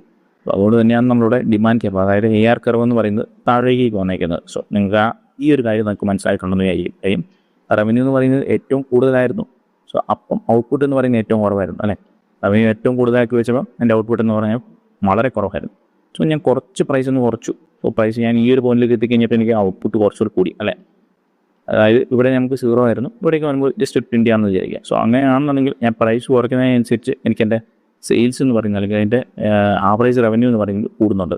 സോ അതാണ് നമ്മളുടെ ഒരു ഡൗൺവേർഡ് സ്ലോപ്പായിട്ട് നമ്മളവിടെ ഗ്രാഫ് കൊടുത്തിരിക്കുന്നത്. സോ ഈ ആവറേജ് റവന്യൂ ആയിട്ട് നിങ്ങൾക്ക് മനസ്സിലായിട്ടുണ്ടെന്നാണ് ഞാൻ വിചാരിക്കുന്നത്. സോ അതേപോലെ തന്നെ മാർജിനൽ റവന്യൂയുടെ കാര്യം നമുക്കൊരു സ്ലോപ്പാണ് അല്ലേ. ഇതേപോലെ സ്ലോപ്പ് തന്നെയാണ് ചെയ്യുന്നത്. പക്ഷേ നിങ്ങൾ നോക്കിക്കഴിഞ്ഞാൽ മനസ്സിലാവും ഇത് എന്തുകൊണ്ട് മാർജിനൽ റവന്യൂ ഇതിനേക്കാളും പുറകിൽ വന്നു. സോ അതിൻ്റെ ഒരു കാരണമാണ് പറയുന്നത് because the monopolies lowest price to sell more the lower price applies to all unit ആണ്, അല്ലാണ്ട് ഒരു യൂണിറ്റിന് മാത്രമല്ല ഇത് അപ്ലൈ ആവുന്നത്. നിങ്ങൾക്ക് മനസ്സിലായില്ല എന്ന് എനിക്കറിയാം. ഒരു എക്സാമ്പിൾ നോക്കുക. സോ ഞാൻ ഒരു യൂണിറ്റ് വിറ്റു, അതായത് ഒരു ഉഴുന്ന് വട ഞാൻ 50 രൂപയ്ക്ക് വിറ്റു എന്ന് വിചാരിക്കുക. അതിൻ്റെ ടോട്ടൽ റവന്യൂ എന്ന് പറയുന്നത് എന്താണ്? 50 രൂപയാണ് അല്ലേ. ഇനി അതേപോലെ ഞാൻ 2 യൂണിറ്റ് വിറ്റു, ഇപ്പോൾ പ്രൈസ് കുറച്ച് 45 രൂപയ്ക്ക് ഞാൻ 2 വിറ്റ് കഴിഞ്ഞാൽ എൻ്റെ ടോട്ടൽ റവന്യൂ എന്ന് പറയുന്നത് 90 രൂപയാണ്. എങ്ങനെ 45 ഇൻറ്റു 45 ഇൻറ്റു 2 ചെയ്തു. സോ അങ്ങനെ എനിക്ക് 90 രൂപ ആവും. ഇവിടെ നോക്കിക്കഴിഞ്ഞാൽ എൻ്റെ ആവറേജ് റവന്യൂ എന്താണ്? 45 രൂപയാണ് എന്ന് പറയുന്നത്. ആവറേജ് റവന്യൂ എന്ന് പറയുന്നത് എന്താണ്? 2 ഇൻറ്റു 45 ഡിവൈഡഡ് ബൈ 2 ആണ്. സോ ഈ 2 കണക്ട് ചെയ്തു 45 ആണ് എൻ്റെ ആവറേജ് റവന്യൂ. സിമ്പിളായിട്ട് പറയുകയാണെങ്കിൽ ഒരു യൂണിറ്റിൻ്റെ പ്രൈസ് അല്ലേ. അതേപോലെ മാർജിനൽ റവന്യൂ എന്ന് പറയുന്നത് എന്താണ്? എൻ്റെ നേരത്തെ ഉണ്ടായിരുന്നത് എത്രയാണ്? 50 ആയിരുന്നു അല്ലേ. അപ്പോൾ നമുക്ക് 90 - 50 ചെയ്യാം അല്ലേ. 90 - 50 ചെയ്യുമ്പോൾ എൻ്റെ മാർജിനൽ റവന്യൂ എന്ന് പറയുന്നത് 40 ആയിരിക്കും. സോ എന്ന് പറഞ്ഞാൽ നമുക്കറിയാം അത് ആവറേജ് റവന്യൂവിനേക്കാൾ കുറവാണ്. സോ അതുകൊണ്ടാണ് ഈ മാർജിനൽ റവന്യൂ എന്ന് പറയുന്നത് ഇങ്ങനെ വന്നതും അതിന് മുകളിലായിട്ട് അല്ലെങ്കിൽ അത് കഴിഞ്ഞിട്ടായിരിക്കും ആവറേജ് റവന്യൂ എന്ന് പറയുന്നത്. സോ മാർജിനൽ റവന്യൂ പകിൽ വരാനുള്ള കാരണമാണ് ജസ്റ്റ് എക്സ്പ്ലെയിൻ ചെയ്തത്. ഇനി നമുക്ക് നോക്കാനുള്ളതാണ് ഇക്വിലിബ്രിയം ഓഫ് എ മോണോപോളിസ് എന്ന് പറഞ്ഞാൽ നമുക്കറിയാം നമ്മൾ നേരത്തെ പെർഫെക്റ്റ് കോമ്പറ്റീഷൻ്റെ വേരിയസ് കേസസ് പഠിച്ചു. അതുപോലെ തന്നെ നമ്മളിവിടെ മോണോപോളിസിൻ്റെ വേരിയസ് കേസസ് ആണ് നമ്മളിവിടെ നോക്കാൻ പോകുന്നത്. സോ നമുക്കറിയാവുന്ന കണ്ടീഷൻസ് ആണ്. MC = MR ആണ്, നമ്മൾ ഓൾറെഡി എക്സ്പ്ലെയിൻ ചെയ്തതാണ്. സോ നമുക്കറിയാം പെർഫെക്റ്റ് കോമ്പറ്റീഷനിൽ നിന്നുള്ള എന്തൊക്കെ ഡിഫറൻസ് ആണ് നമ്മളിവിടെ വന്നിരിക്കുന്നത്. സോ നമുക്കറിയാം പെർഫെക്റ്റ് കോമ്പറ്റീഷനിൽ AR = MR ആണോ അല്ലേ. നമ്മൾ സിമ്പിളായിട്ട് ഒരൊറ്റ ഹൊറിസോണ്ടൽ ലൈനാണ് പറയുന്നത്. ഇതിനെ പറയുന്നതാണ് MR അല്ലെങ്കിൽ ആവറേജ് റവന്യൂ എന്ന് പറയും. സിമ്പിളായിട്ട് നമ്മൾ പറയുന്നതാണ് പ്രൈസ് എന്ന് പറയുന്നത്. സോ ഇവിടേക്ക് വരുമ്പോൾ മോണോപ്പൊളിയിലേക്ക് വരുമ്പോൾ നമുക്കറിയാം AR എന്ന് പറയുന്നത് ഡൗൺവേർഡാണ് സ്ലോപ്പ് ചെയ്യുന്നത്. അതായത് ഇങ്ങനെയാണ് പോകുന്നത്, താഴോട്ടേക്ക് പോവുകയാണ് ചെയ്യുന്നത്. അതേപോലെ മാർജിനൽ റവന്യൂ എന്ന് പറയുന്നത് ഡൗൺവേർഡ് സ്ലോപ്പാണ്. പക്ഷേ മാർജിനൽ റവന്യൂ എന്ന് പറയുന്നത് തൊട്ട് പുറത്താണ്. അതിൻ്റെ കാരണം എന്താണ്? അതിന് കാരണം നമ്മൾ ഓൾറെഡി പറഞ്ഞു, ഈ ഒരു കേസസ് ആണ് അല്ലേ. സോ ഇങ്ങനെയാണ് ഈ ആവറേജ് റവന്യൂ മാർജിനൽ റവന്യൂ എന്ന് പറയുന്നത് ഇവിടെ വന്നേക്കുന്നത്. ഇനി നമുക്ക് പറയാനുള്ള മാർജിനൽ കോസ്റ്റ് സെയിം ഒരു ഐഡിയ തന്നെയാണ്. ഇങ്ങനെ പോയി ഇങ്ങനെ തന്നെ വരുവാണ് ചെയ്യുന്നത്. ആവറേജ് കോസ്റ്റ് ഏറെക്കുറെ സെയിം ഒരു ഐഡിയ തന്നെയാണ് മറ്റേതുമായിട്ട് കമ്പയർ ചെയ്യുമ്പോൾ. സോ അങ്ങനെ വരുമ്പോൾ നമുക്ക് ഇവിടെ വേരിയസ് കേസസ് ആണ് നമുക്ക് നോക്കാനുള്ളത്. സോ നമ്മൾ സൂപ്പർ നോർമൽ പ്രോഫിറ്റ് എന്ന് പറഞ്ഞാൽ നമുക്കറിയാം അത്യാവശ്യം നല്ല ലാഭം ഉണ്ടാകുന്ന കേസിനെ പറയുന്നതാണ്. സോ നിങ്ങൾ നോക്കിക്കഴിഞ്ഞാൽ സൂപ്പർ നോർമൽ കേസിൽ നമ്മൾ നേരത്തെ പറഞ്ഞ പോലെ തന്നെയാണ്. ഇവിടേക്ക് നോക്കിക്കഴിഞ്ഞാൽ AR എന്ന് പറയുന്നത് AC-നേക്കാളും വലുതായിരിക്കും. സോ AR എന്ന് പറഞ്ഞാൽ ഇതാണ്, അത് AC-നേക്കാളും വലുതാണ് അല്ലേ. സോ നിങ്ങൾ സിമ്പിളായിട്ടൊന്ന് ആലോചിച്ച് നോക്കുക. ഇങ്ങനെയാണ് ഇതിൻ്റെ കർവ് പോകുന്നത്. AC എന്ന് പറഞ്ഞാൽ തൊട്ട് താഴെ കൂടിയാണ് പോകുന്നത്. സോ നമുക്ക് അടുത്ത കഴിഞ്ഞിട്ടുള്ള നോർമലിലേക്ക് വരുമ്പോൾ എന്തായിരിക്കും? ഇത് ഇവിടേക്കായിരിക്കും പോകുന്നത്. സോ നിങ്ങൾ ജസ്റ്റ് നോക്കാം. അത് ഇവിടെ ടച്ച് ചെയ്തിട്ടുണ്ട്. ഓക്കെ, ARൽ AC എന്ന് പറയുന്നത് ടച്ച് ചെയ്തിട്ടുണ്ട്. അതേസമയം ലൂസിൽ വരുമ്പോൾ എന്തായിരിക്കും, അതൊരു മുകളിലേക്ക് പോയി അല്ലേ. സോ ഇതാണ് 3 കേസസ് വരുന്നത്. നമ്മൾ നേരത്തെ കാണിച്ച പോലെ ഏറെക്കുറെ സെയിം ഒരു ഐഡിയ ആണ്. നിങ്ങൾ റിലേറ്റ് ചെയ്ത് പഠിക്കുക, എന്നാൽ മാത്രമേ നമുക്ക് വളരെ ഈസി ആയിട്ട് പോകാൻ പറ്റത്തുള്ളൂ. സോ നമുക്ക് എൻ്റെ എക്സാമ്പിൾ നോക്കുകയാണെന്നുണ്ടെങ്കിൽ ഇവിടേക്ക് വരുമ്പോൾ പ്രൈസ് എന്ന് പറയുന്നത് 40 ആവറേജ് കോസ്റ്റ് എന്ന് പറയുന്നത് 25 ഞാൻ വിറ്റ് ക്വാണ്ടിറ്റി എന്ന് പറയുന്നത് 100 വിചാരിക്കാം. സോ അങ്ങനെയാണെന്ന് പ്രോട്ടൽ പ്രോഫിറ്റ് എന്ന് പറയുന്നത് എന്തായിരിക്കും, 1500 എൻ്റെ പ്രോഫിറ്റ് പെർ യൂണിറ്റ് എന്ന് പറയുന്നതാണ് 40 - 25 കൈ 40 എൻ്റെ പ്രൈസ്. അതിൽ നിന്ന് എൻ്റെ കോസ്റ്റ് എന്ന് പറയുന്നത് 25 എനിക്ക് അത്രയാണ് എൻ്റെ പ്രോഫിറ്റ് ആയിട്ട് എടുക്കത്തുള്ളൂ. സോ അതാണ് എൻ്റെ ഈ 15 എന്ന് പറയുന്നതാണ് എൻ്റെ പ്രോഫിറ്റ്. സോ 15 × 100 കഴിയുമ്പോൾ എനിക്ക് 1500 കിട്ടും. അങ്ങനെയാണ് എൻ്റെ ടോട്ടൽ പ്രോഫിറ്റ് എന്ന് പറയുന്നത്. സോ ജസ്റ്റ് എക്സാമ്പിൾ എന്ന് പറയുന്ന കാര്യം മനസ്സിലാക്കാൻ വേണ്ടി എടുക്കാം. പരീക്ഷയ്ക്ക് നമുക്ക് ഈ ഒരു ബേസിക് ഐഡിയ പറയാം. അതുപോലെ വേരിയസ് കേസസ് ആണെങ്കിൽ ഗ്രാഫ് മാത്രം എക്സ്പ്ലെയിൻ ചെയ്ത് കൊടുത്താൽ നമുക്ക് മാർക്ക് കിട്ടും. എന്നാലും നിങ്ങൾ പഠിക്കുമ്പോൾ എല്ലാം മനസ്സിലാക്കുക എന്നുള്ളൊരു ഉദ്ദേശത്തോടു കൂടിയാണ് ഞാൻ ഇത്രയും വളരെ ഡീറ്റെയിൽ ആയിട്ട് ക്ലാസ്സസ് എടുക്കുന്നത്. സോ നിങ്ങൾക്കൊന്നും ഇത്രയും പഠിക്കേണ്ട ഒരു ആവശ്യം ഇല്ല. നമുക്ക് ജസ്റ്റ് ഒരു 2 ക്രെഡിറ്റുള്ള സബ്ജക്റ്റാണ്. പക്ഷേ എന്നാലും നിങ്ങൾ പഠിക്കേണ്ടവരുണ്ടെന്നുണ്ടെങ്കിൽ ഒരു ഡൗട്ട് ഉണ്ടാവാൻ പാടില്ല. സോ അതുകൊണ്ടാണ് ഞാൻ ഇത്രയും വളരെ ഡീറ്റെയിൽ ആയിട്ട് എല്ലാ കാര്യങ്ങളും പറഞ്ഞു പോകുന്നത് കേട്ടോ. അതേപോലെ നോർമൽ പ്രോഫിറ്റിലേക്ക് വരുമ്പോൾ എന്തായിരിക്കും ചെയ്യുന്നത്, നമുക്കറിയാം AC = AR ആണ്. സോ എന്ന് പറയാൻ ഇവിടെ ഇൻ്റർസെപ്റ്റീവാണ് ചെയ്യുന്നത്, അല്ലെങ്കിൽ ടച്ച് ചെയ്യുവാണ് ചെയ്യുന്നത്. സോ അതേപോലെ ലോസ് എന്ന് പറയുമ്പോൾ നമുക്കറിയാം AC എന്ന് പറയുന്നത് വളരെ മുകളിലേക്ക് പോയിട്ടുണ്ട്, AR എന്ന് പറയുന്നത് താഴേക്ക് ഉണ്ടായിട്ടുണ്ട്. സോ ഈ 3 കേസസ് നിങ്ങളുടെ മനസ്സിലുണ്ടാവുക. സോ ഇനി നമ്മൾ പറയുന്നതാണ് മോണോപോളിസ്റ്റിക് കോമ്പറ്റീഷൻ എന്ന് പറയുന്നത്. പ്രപ്പോസ് ചെയ്തത് പ്രൊഫസർ ചാമ്പർലിനാണ്. സോ നമുക്ക് ഇവിടേക്ക് വരുമ്പോൾ ഒരു റിയലിസ്റ്റിക് ആയിട്ടുള്ളൊരു മാർക്കറ്റ് സ്ട്രക്ചറിനെ പറയുന്നതാണ്. കറൻ്റ് ഏറ്റവും റിയലിസ്റ്റിക് ആയിട്ട്, അല്ലെങ്കിൽ നമുക്ക് പറയുകയാണെന്നുണ്ടെങ്കിൽ ഇവിടേക്ക് വരുമ്പോൾ നമുക്ക് മോണോപോളിനെയും കോമ്പറ്റീഷനെയും ഓക്കെ, അതായത് ബോത്ത് മോണോപോളിയുടെയും അതേപോലെ തന്നെ കോമ്പറ്റീഷൻ്റെയും ഫീച്ചേഴ്സ് നമ്മൾ ഏറെക്കുറെ ഒന്ന് കമ്പൈൻ ചെയ്ത് ഒരു ഐഡിയയാണ് നമ്മൾ മോണോപോളിസ്റ്റിക് കോമ്പറ്റീഷനായിട്ട് പറയുന്നത്. സോ ഇവിടേക്ക് വരുമ്പോൾ നമുക്ക് ജസ്റ്റ് ഫീച്ചേഴ്സ് നോക്കാം, അതായത് എന്താ ഐഡിയ നോക്കാം. ഇവിടെ മെനി സെല്ലേഴ്സ് ആണ്. Okay, large numbers of fame ആണ്, ബട്ട് നോട്ട് ഇൻഫൈനൈറ്റ്. ഓക്കെ, കുറച്ച് പേരുണ്ട് പക്ഷേ ഒരുപാടില്ല. ഓക്കെ, അതേപോലെ തന്നെ ക്ലോസ് സബ്സ്റ്റിറ്റ്യൂട്ട്സ് ഉണ്ട്. അതായത് നമുക്കറിയാം, അതേപോലെ തന്നെ ഒരു ക്ലോസ് ആയിട്ടുള്ള സബ്സ്റ്റിറ്റ്യൂട്ട്സ് ഉണ്ട് എന്ന് പറഞ്ഞാൽ നമുക്ക് ഐഡൻറ്റിക്കൽ അല്ല. ഓക്കെ, അതേപോലെ പറയുന്നതാണ് പ്രൊഡക്റ്റ് ഡിഫറൻസിയേഷൻ ഉണ്ട്. നമുക്കറിയാം ഓരോ ബ്രാൻഡിനനുസരിച്ച് ഓരോ പ്രൊഡക്റ്റും മാറുന്നുണ്ട്. ഇനി അതേപോലെ തന്നെ സെല്ലിംഗ് കോസ്റ്റസ് ഉണ്ട്. നമുക്കറിയാം അഡ്വർടൈസിങ്, സെയിൽസ്, പ്രൊമോഷൻസ് അങ്ങനത്തെ കാര്യങ്ങളൊക്കെ കൊണ്ട് നമുക്ക് ഡിമാൻഡ് കൂടാൻ ചാൻസ് ഉണ്ട് അല്ലേ. നമുക്കറിയാം പരസ്യങ്ങൾ കൊടുക്കുന്നതിനനുസരിച്ച് ഇതുപോലത്തെ കാര്യങ്ങളൊക്കെ കൂടുന്നുണ്ട്. സോ നമുക്ക് റിയലിസ്റ്റിക് ആയിട്ടുള്ളൊരു അപ്രോച്ചാണ് നമ്മളിവിടെ പറയുന്നത്. ഇനി അതുപോലെ നമുക്കറിയാം ഫ്രീ ആയിട്ടുള്ളൊരു എക്സിറ്റും ഫ്രീ ആയിട്ടുള്ളൊരു എൻട്രി നമുക്ക് ഇവിടെ ഉണ്ട്. നമുക്കറിയാം മോണോപോളിയിലൊന്നും അതില്ല അല്ലേ. നമുക്ക് വെറുതെ വന്ന് കയറാനോ അല്ലെങ്കിൽ വെറുതെ ഇറങ്ങി പോകാനോ നമുക്ക് പറ്റില്ല. നമുക്ക് പെർഫെക്റ്റ് കോമ്പറ്റീഷനിലേക്ക് വരുമ്പോൾ എന്തായിരുന്നു, അങ്ങനെ കയറി കഴിഞ്ഞാലും ഇറങ്ങിക്കഴിഞ്ഞാലും നമുക്കവിടെ മാർക്കറ്റിനെ പ്രത്യേകിച്ച് അഫക്റ്റ് ചെയ്യുന്നില്ല. സോ ഇത്തരം കാര്യങ്ങൾ ജസ്റ്റ് മനസ്സിലുണ്ടാവുക. സോ നമുക്ക് ഇവിടേക്ക് വരുമ്പോൾ ആവറേജ് റവന്യൂവിൻ്റെയും മാർജിനൽ റവന്യൂവിൻ്റെയും ഐഡിയയാണ് നമ്മളിവിടെ പോകുന്നത്. സെയിം ഐഡിയ തന്നെയാണ് നമ്മൾ തൊട്ട് മുമ്പ് പറഞ്ഞ ഏറെക്കുറെ സെയിം ആയിട്ടുള്ള ഐഡിയ തന്നെയാണ്. AR എന്ന് പറയുന്നതായിരിക്കും മുകളിൽ, MR എന്ന് പറയുന്നത് ഫുട്ട് താഴെയായിരിക്കും. രണ്ടും ഡിക്രീസിങ് ആണ്, അതായത് സ്ലോപ്പ് ഡൗൺവേർഡ് ആണ്. സോ അതേപോലെ തന്നെ നമുക്ക് ഇവിടെ 3 കേസസ് ഉണ്ട്. സൂപ്പർ നോർമലുണ്ട്, അതേപോലെ നോർമലുണ്ട്, ലോസ് ഉണ്ട്. സോ ഈ 3 കാര്യങ്ങളുടെ എക്സാമ്പിൾസൊക്കെ ഞാൻ വളരെ ഡീറ്റെയിൽ ആയിട്ട് കൊടുത്തിട്ടുണ്ട്. നിങ്ങൾക്ക് അറിയാവുന്ന കേസസ് ആണ്. അതായത് നമുക്കറിയാം ഇവിടേക്ക് വരുമ്പോൾ ആവറേജ് റവന്യൂ എന്ന് പറയുന്നത് ആവറേജ് കോസ്റ്റിനേക്കാളും ഗ്രേറ്റർ ആണ് അല്ലേ. ആവറേജ് റവന്യൂ എന്ന് പറയുന്നത് ആവറേജ് കോസ്റ്റിനേക്കാളും ഗ്രേറ്റർ ആണ് എന്ന് പറയുമ്പോൾ ഗ്രാഫ് എന്ന് പറയുമ്പോൾ എന്തായിരിക്കും, ആവറേജ് റവന്യൂ മുകളിലായിരിക്കും അല്ലേ. ഇനി അതേ അടുത്തതിലേക്ക് വരുമ്പോൾ എന്തായിരിക്കും, രണ്ടും ഈക്വൽ ആയിരിക്കും. അതായത് ഒരു പോയിന്റ് അത് ടച്ച് ചെയ്യുന്നുണ്ടാവും. ലോസിലേക്ക് വരുമ്പോൾ എന്താണ്, അവിടെ തമ്മിൽ ഗ്യാപ്പ് ഉണ്ടാവും. സോ ഇത്തരം കാര്യങ്ങൾ മാത്രം ഓർത്ത് വെക്കാം മോണോപോളിസ്റ്റിക് കോമ്പറ്റീഷൻ്റെ കേസസ്. ഞാനിവിടെ വളരെ എക്സാമ്പിളൊക്കെ ഇട്ട് ഞാൻ വളരെ ഡീറ്റെയിൽ ആയിട്ട് എക്സ്പ്ലെയിൻ ചെയ്തിട്ടുണ്ട്. നിങ്ങൾ കാര്യം മനസ്സിലാക്കുക, എക്സാമ്പിൾസൊക്കെ ജസ്റ്റ് റെഫർ ചെയ്ത് പോകാം. ഇനി നമുക്ക് നോക്കാനുള്ള അടുത്ത മാർക്കറ്റ് സ്ട്രക്ചറാണ് ഒളിഗോപോളി എന്ന് പറയുന്നത്. സോ ഒളിഗോപോളി എന്ന് പറയുന്നത് എന്താണ് നമുക്ക് നോക്കാം. And oligopoly is a market structure with a few sellers dominating. Okay, products may be homogeneous ആവാം, ഇനി അതല്ലെങ്കിൽ ഡിഫറൻഷിയേറ്റഡും ആവാം. സോ നമുക്ക് ഇതിൻ്റെ ഒരു എക്സാമ്പിൾ നോക്കുകയാണെന്നുണ്ടെങ്കിൽ നമുക്കവിടെ പറയാവുന്ന 2-3 എക്സാമ്പിൾസ് ഉണ്ട്. അതായത് സിമെൻറ്റ് ഇൻഡസ്ട്രി നോക്കുക. സോ നമുക്ക് സിമെൻറ്റ് ഉണ്ടാക്കുന്ന അല്ലെങ്കിൽ സിമെൻറ്റ് പ്രൊവൈഡ് ചെയ്യുന്നത് അൾട്രാടെക് അല്ലെങ്കിൽ ACC, അംബുജ, അങ്ങനെ കുറച്ച് ലിമിറ്റഡ് ആയിട്ടുള്ള ഒരു സോഴ്സസ് മാത്രമേ ഉള്ളൂ അല്ലേ. ഇനി അതേപോലെ വണ്ടിയുടെ കാര്യങ്ങൾ നോക്കുക, ഓട്ടോമൊബൈൽ ഇൻഡസ്ട്രി നോക്കുകയാണെന്നുണ്ടെങ്കിൽ നമുക്കറിയാം മാരുതി ഉണ്ടാവും, ടാറ്റ ഉണ്ടാവും, ഇതിലുണ്ടാവും, അങ്ങനെ വളരെ കുറച്ച് പേരേ ഉള്ളൂ. അതേപോലെ തന്നെ എയർലൈൻ ഇൻഡസ്ട്രിയുടെ കേസ് നോക്കുക, IndiGo, air India, Vistara, spice jet, അങ്ങനെ വളരെ കുറച്ച് സെല്ലേഴ്സ് മാത്രമേ നമുക്ക് അവൈലബിൾ ആയിട്ടുള്ളൂ. സോ ഇങ്ങനെയുള്ളൊരു മാർക്കറ്റ് സ്ട്രക്ചറിനെ പറയുന്നതാണ് ഒളിഗോപോളി എന്ന് പറഞ്ഞാൽ. സോ എന്ന് പറഞ്ഞാൽ നമുക്കറിയാം ഇവിടെ ഫ്യൂ സെല്ലേഴ്സ് ആണ്. സോ അവർ ഡോമിനേറ്റ് ചെയ്യുവാണ് ഇൻഡസ്ട്രിക്ക്. സോ അങ്ങനത്തെ ഒരു സിറ്റുവേഷനെ പറയുന്നതാണ് ഒളിഗോപോളി എന്ന് പറയുന്നത്. സോ നമുക്ക് അതിൻ്റെ ഫീച്ചേഴ്സ് നോക്കാം. നമുക്കറിയാം അവിടെ ഫ്യൂ സെല്ലേഴ്സ് ഉണ്ട്. നമുക്ക് 2 മുതൽ 5-6 സെല്ലേഴ്സ് വരെ ഉണ്ടാവും.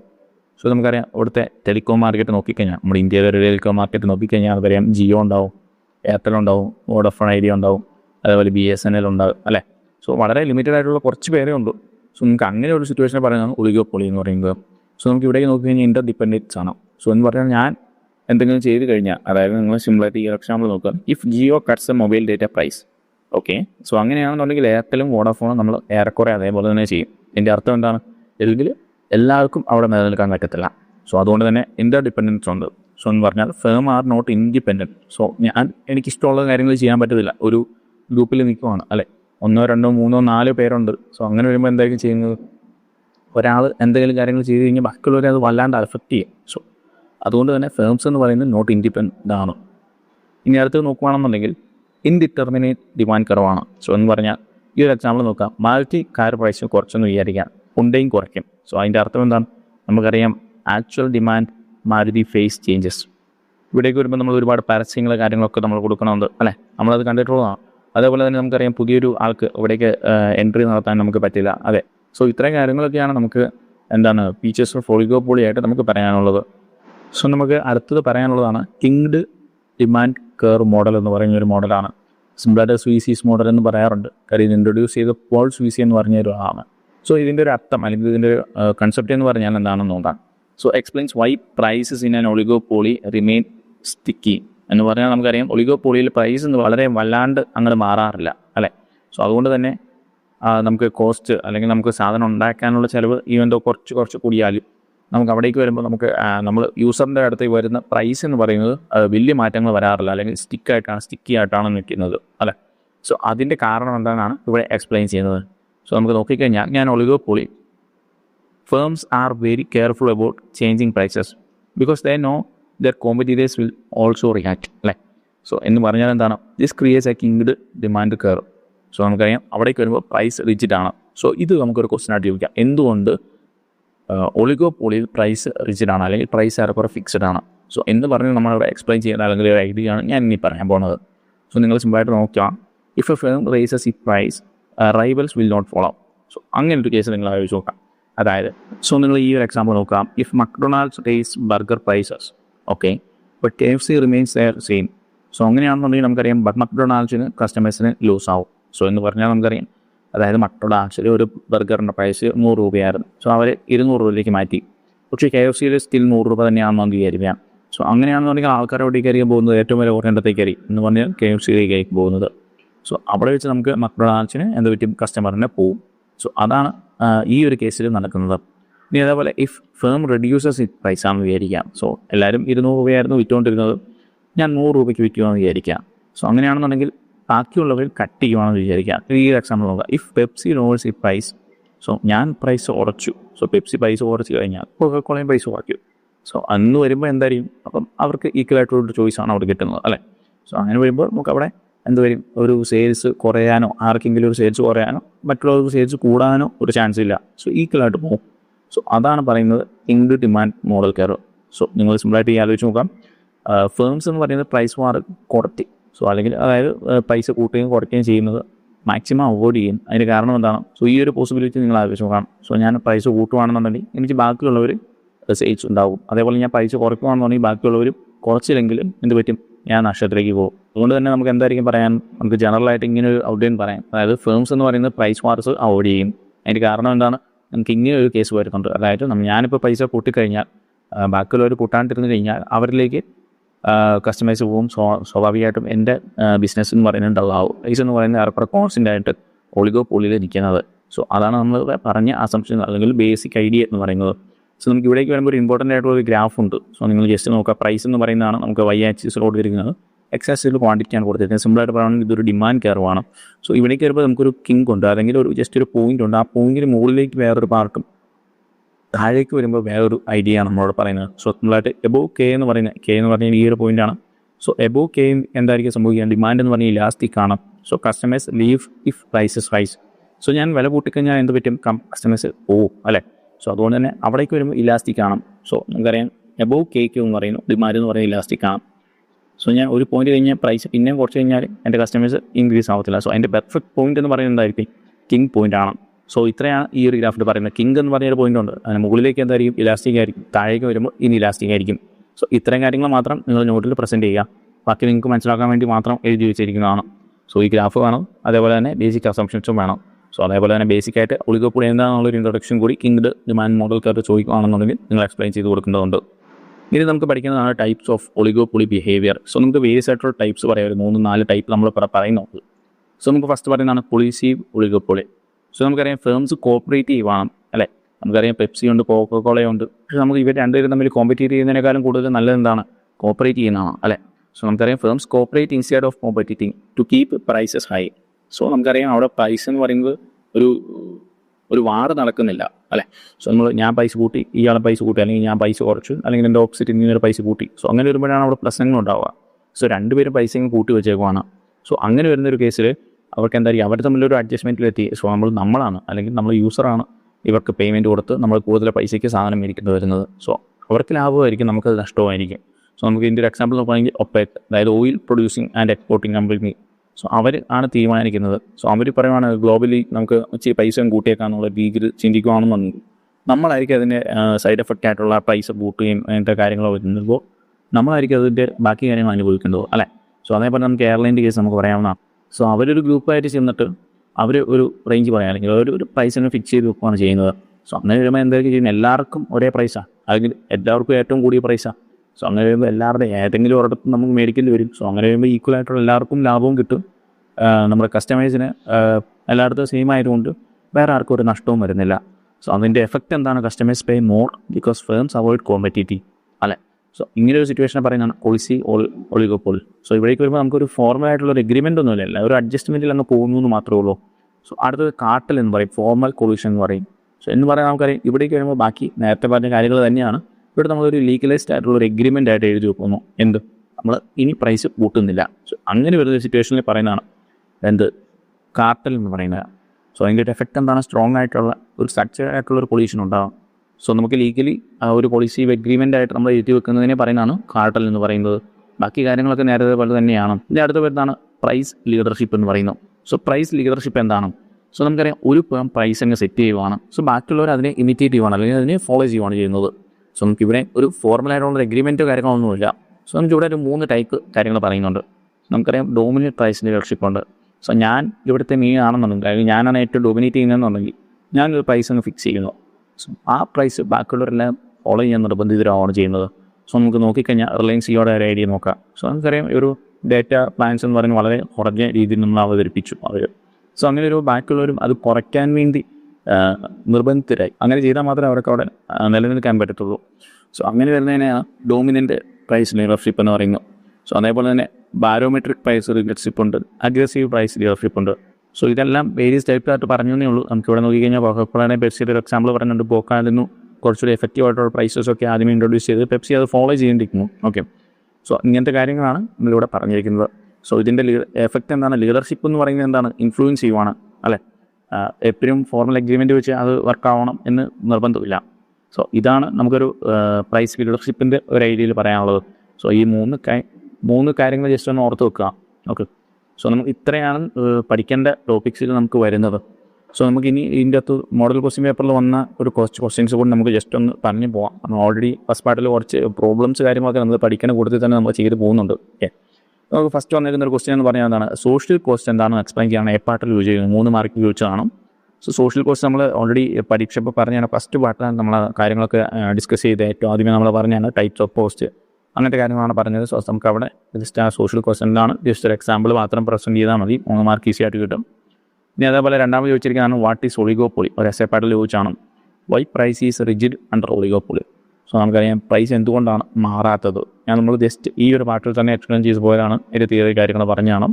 സോ അതൊരു 5 മാർക്കിന് ചോദിച്ചിരിക്കുന്ന ഒരു കാര്യമാണ്. ഓക്കെ, അപ്പം അതിൻ്റേതായിട്ടുള്ള ഒരു 5 മാർക്കിൻ്റേതായിട്ടുള്ള പ്രയോറിറ്റി കൊടുക്കണം. എന്താണ് കാരണം, അല്ലെങ്കിൽ ഒരു എക്സാമ്പിളൊക്കെ വെച്ച് വളരെ ഡീറ്റെയിൽ ആയിട്ടൊന്ന് പ്രസൻറ്റ് ചെയ്യാം. അപ്പം ഏത് കഴിയുമ്പോൾ നമ്മൾ ആദ്യമേ പറയുന്നത് എന്തായിരിക്കും? ഒളിഗോപ്പൊളി എന്താണ്. സോ അതിൻ്റെ ഒരു ബേസിക് ആയിട്ട് കൊടുക്കുക. ദെൻ നമ്മളെ കേസിലേക്ക് വരിക, അതിൻ്റെ ഒരു സിറ്റുവേഷൻ പറഞ്ഞു കൊടുക്കാം. ദെൻ നമുക്ക് അടുത്ത മൂന്നാമത്തെ ഒരു ക്വസ്റ്റ്യൻസ് ആണ്. Suppose A firm is earning super normal profit on monopolistic market condition. So അവിടേക്ക് വരുമ്പോൾ നമ്മൾ എന്താണ് ഈ ഒരു കേസ് എന്താണ്? എസ്സേ ക്വസ്റ്റ്യൻ ആണ്. നമുക്കറിയാം അവിടൊരു ഗ്രാഫൊക്കെ നമ്മൾ പഠിച്ചതാണ്. സോ സൂപ്പർ നോർമലാണ് അല്ലേ. സൂപ്പർ നോർമൽ എന്ന് പറയുമ്പോൾ നമുക്കറിയാം റവന്യൂ എന്ന് പറയുന്നത് കൂടുതലാണ് എന്തിനേക്കാളും പോസ്റ്റിനേക്കാളും. സോ അങ്ങനത്തെ വരുമ്പോൾ എന്താണ് നമ്മൾ ഡയഗ്രാം ഡ്രോ ചെയ്യാൻ, അതേപോലെ അതിൻ്റെ ഒരു സിറ്റുവേഷൻ നമ്മൾ എക്സ്പ്ലെയിൻ ചെയ്ത് കൊടുക്കണം. സോ ഇതൊരു 5 മാർക്കിന് ചോദിച്ചിട്ടുണ്ട്. സോ ആ ഒരു പ്രത്യേക കേസ് മാത്രം സ്പെസിഫിക് ആയിട്ട് എടുത്ത് ചോദിച്ചേക്കുവാണ്. സോ അതിൻ്റെ അർത്ഥം എന്താണ്? നമുക്ക് മേ ബി വേറെ കേസസും ചോദിക്കാം. ഇനി അതല്ലെന്നുണ്ടെങ്കിൽ മൊത്തം കേസസും എക്സ്പ്ലെയിൻ ചെയ്യാൻ മെയിൻ ചോദിക്കാം. സോ ഇത്രയും കാര്യങ്ങളാണ് നമുക്ക് ഒരു മോഡൽ ക്വസ്റ്റ്യൻ പേപ്പറിന് ഡിസ്കഷൻ എന്നുള്ള രീതിയിൽ പറയാനുള്ളത്. ഇവിടേക്ക് വരുമ്പോൾ നമ്മൾ പ്രോബ്ലംസ് എന്ന് പറയുന്നത് ഓൾറെഡി ഡിസ്കസ് ചെയ്തതാണ്. അതുകൊണ്ടാണ് ഞാൻ പിന്നെയും കൊടുത്ത് ടൈം കളയുന്നില്ല. ആ ടോപ്പിക്ക് പഠിച്ച കൂട്ടത്തിൽ നമ്മൾ പ്രോബ്ലംസ് ഡിസ്കസ് ചെയ്ത് പോയിട്ടുണ്ട്. സോ ഇത്രയും കാര്യങ്ങളൊക്കെ നിങ്ങൾ പഠിച്ചാൽ മതി. നിങ്ങൾക്ക് എന്തായാലും ഫുൾ മാർക്ക് കിട്ടും. നമുക്ക് മൊഡ്യൂൾ 2 നമുക്ക് ഇവിടെ വെച്ച് എൻഡ് ചെയ്യാം. നമുക്ക് മൊഡ്യൂൾ 3 നെക്സ്റ്റ് വീഡിയോയിൽ സ്റ്റാർട്ട് ചെയ്യാം. Thank you.